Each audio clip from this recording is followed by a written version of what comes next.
Welcome back to Guns 101. This is our welcome to new gun owners. It's brought to you by the Self-Defense Radio Network. I'm Rob Morse from Self-Defense Gun Stories. My partners in this adventure, Amanda Sefacul from Eye on the Target Radio. The guy doing the heavy lifting there, that's Paul Lathrop from the Polite Society podcast. The brains of the outfit, the talent we brought in, that's Paul Carlson from Safety Solutions Academy. He's a great trainer. I've trained with him. There's more than just hardware to this. Paul, please talk about decision making, because you want a gun in a terrible situation and you're facing a terrible decision. Yeah. Decision making is such an important thing for us to think about when it comes to defensive gun uses, Rob. And as a trainer, it's one of the things that I work very hard to incorporate into virtually every level of training that I have for students, because number one, I'm focused on defensive use of firearms. And I know, number two, that requires quality decision making. And so the first thing that needs to happen when it comes to decision making is to have foundational knowledge. Most people think when it comes to guns that the foundational knowledge is knowing how to work the gun. And I agree wholeheartedly. That's very important. That's a very important brick in the foundation of your personal protection home that you're building. And so definitely become as skilled as you can with the gun. But you also have to have a foundation in the legal aspects of defensive gun use. We need to spend time reading and understanding what the laws say, number one, what we can do, which really isn't as important as what it is that we should do in a specific circumstance. If we understand the laws and how self-defense works, it removes the need to try and figure things out on the fly. If we know ahead of time that if a person does this, then I need to do this in response, then we don't have as much decision-making work to do. So we've got to have the foundations with the hardware, but we also have to have the foundations with the software. And that means we need to know who it is that we may need to shoot, when it is that shooting should begin, when the shooting should stop. We then need to know, after the shooting is stopped, what comes next. Do I need medical attention? Does another innocent person need medical attention? Is there a way or a place that I should go to gain more safety? Where is my family? All of these things are pieces of information that we need to gather. After we understand those foundational principles, we gather that information to start making those decisions so that we can do the right thing. And it's an incredibly complex scenario, right? I mean, a self-defense situation that how many of us has actually ever really seen those situations? It's not very often, and that's great, but the consequences are so high, and that's why we prepare to defend ourselves. And so when it comes to decision making, there are a couple of things that I encourage people to do, either when they're visualizing their self-defense or personal protection, which might be what a lot of folks are doing right now because of the fact that we have lockdowns, it's difficult to get to the range, etc. We want to be thinking about these aspects of decision making. When you go to a training class, almost always you go there to do one thing, and that's to shoot. And when you're practicing and visualizing, I highly encourage people to instead focus on not shooting. There are so many circumstances where we might be in some kind of a danger, but the appropriate response isn't the gun. We need to be knowing and understanding what those things are. And a great resource, Rob, I'm going to toot your horn here. Your podcast, Self-Defense Gun Stories, gives a significant number of circumstances that people can listen to and pay attention to how self-defense scenarios go. And some of those scenarios, there are people that do shoot that may not have needed to shoot, right? And in those situations, we want to consider that. Another great resource, John Correa has a channel on YouTube, Active Self-Protection. John analyzes self-defense scenarios, and he takes a look at it and is able to honestly, after the fact, say, hey, this may or may not have been a shoot or a no-shoot situation. So that's the first thing I want people to do, is I want people to be thinking, do I need to be shooting? And again, I'm not saying can I shoot, not does the law allow me to shoot, but do I need to shoot to preserve my innocent life or the life of another innocent person? Now, that's only one of the decisions, right? We have to think about where I need to be shooting.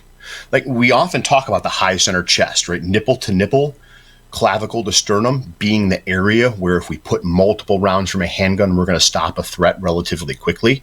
But in some circumstances, that might not be the best option. If someone's wearing armor, or if they're crouched down behind a vehicle, or if they're hiding inside your home behind a heavy wooden bookcase, we may not be able to use that. So we have to be making decisions about where it is that I'm going to put the rounds on the threat. We may need to go to a headshot, right? So that's another decision that needs to be made. Those two decisions, or that decision, then leads us to another decision of how much work do I need to put into the gun? How much sight alignment, sight picture, how smooth of a trigger press do I need? How much do I need to slow down to actually be able to get that hit or those hits? That's another decision. And then we get to a big one that people don't think about, and people make mistakes in the real world in this area all the time, is when is it time to stop shooting? Right. We have to have an idea in our head about what it is that we need to do when it's time to stop shooting. What does that look like? People think about that as threat piled up on the ground, no longer being responsive. And that's one possibility. But I would argue that if that threat turns around and runs away, unless they're running directly towards my children playing in the sandbox, that's also a time to stop shooting. And that's one that people have a hard time with. When that person turns and runs, it's not time to run after them. Your job is not to apprehend them. Your job is to keep yourself and those that you love safe. Let them go. Make the phone call to the professionals, right? The other option is the person drops their weapon, puts their hands up, and starts to back away, or even just stays put.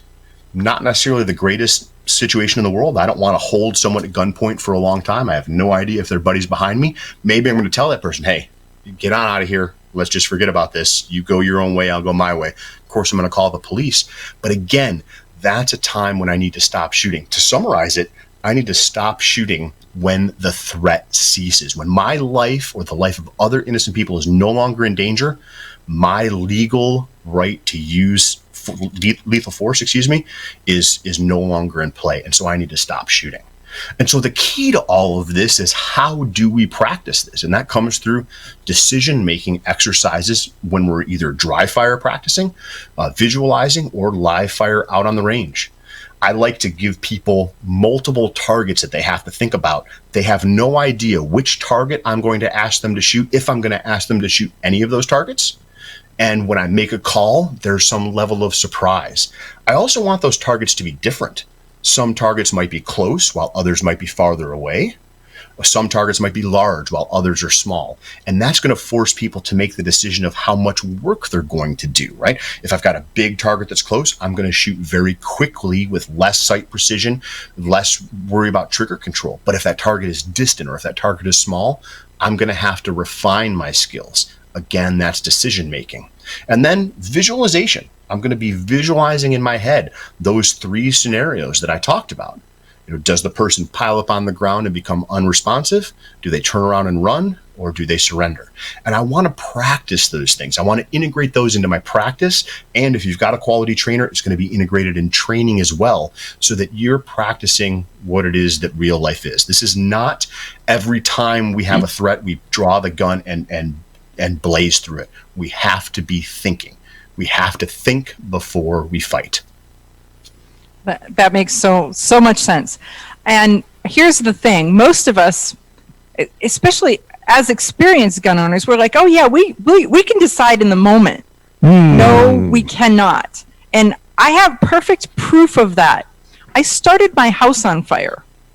And one would think that I'm a smart individual that's a grown-up that knows how to get out of the house, how to make everything safe, what to do, right? As soon as it becomes that level of an emergency, you stop thinking, absolutely stop thinking, and you only react. And so by going through this to where you mentally visualize it and you think it through, it puts it in your mind as something that is now familiar, and it's an easier thing for your brain to grasp to say, here's what I'm going to do. If you think that you're going to stop and think it through, you're not. You do not have that capacity. Yeah. I'd love to jump onto that story really quickly, Amanda. Several years ago, I was locked in the cellar with my kids during a tornado warning. So there's a tornado in the area. Lightning struck the house. I left the kids in the cellar, ran upstairs to investigate things. There was a small fire. I came back downstairs, grabbed the kids. We exited the house, went to a neighbor's, called the fire department. That seems great, except for the fact that I walked past the double doors in the basement that exit to the outside immediately. And instead, I walked my children past the fire to get them to safety. That makes no sense whatsoever.